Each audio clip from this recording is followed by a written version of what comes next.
Deuxième plaie, jugement contre les démons grenouilles. Contre les démons grenouilles. Dans Exode chapitre 8 au verset 6, John Nelson Darby le dit, et Aaron étendit sa main sur les eaux de l'Égypte. Et les grenouilles montèrent et couvrirent le pays d'Égypte. Donc on vous montre par là que, premièrement, dans les eaux du Nil, il y a, on va dire, c'est plusieurs dimensions. Est-ce que vous comprenez? Donc on va aller dans le sens spirituel.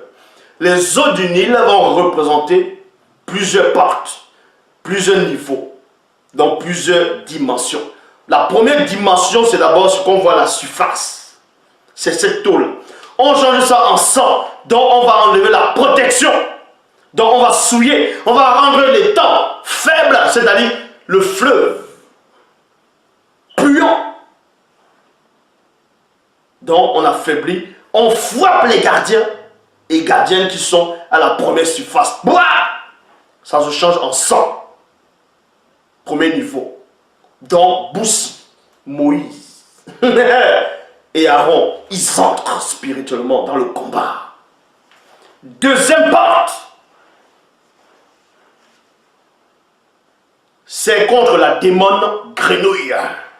Dans Exode chapitre 8 au verset 6, John Nelson Darby le dit, et Aaron étendit sa main sur les eaux de l'Égypte. Et les grenouilles montèrent et couvrirent tout le pays d'Égypte.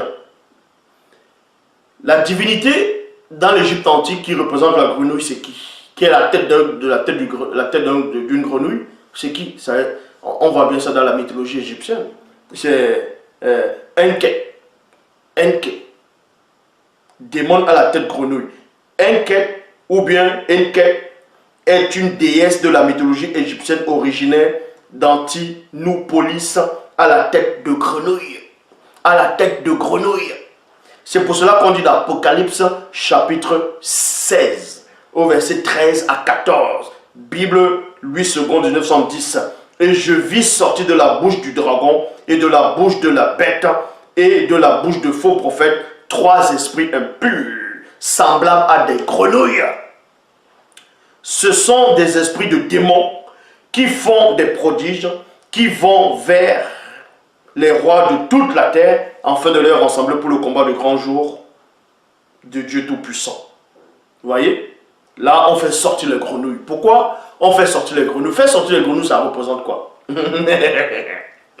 Donc, si cette démon-là, si inquiète, on va dire la déesse dans la mythologie égyptienne qui a la tête d'une grenouille. Ah, c'est bon les cuisses de grenouille, hein, quand vous les mangez, les cuisses de grenouille braisées là. Mais bon, cette déesse-là qui représente, cette fausse déesse-là, qui représente la tête de... Non mais sérieux. Comment vous allez adorer des hybrides, des abominations, les têtes de grenouilles, les têtes de crapauds, des bombokas? Mon congé. Comment vous allez adorer des abominations comme ça? Et vous osez dire, oh l'Égypte antique, oh, la haute connaissance. Quelle haute connaissance? La seule connaissance est en face de vous. Donc, les grenouilles vont monter maintenant, parce que la déesse soi-disant, qui a la tête de l'hybride, la démon hybride à forme de grenouille, n'aura plus le contrôle sur les grenouilles du Nil. Donc, Moïse fait sortir ça avec Aaron. Ça veut dire qu'il prend le commandement. Il prend le commandement, il enlève la puissance. Ici, il enlève la puissance, l'autorité.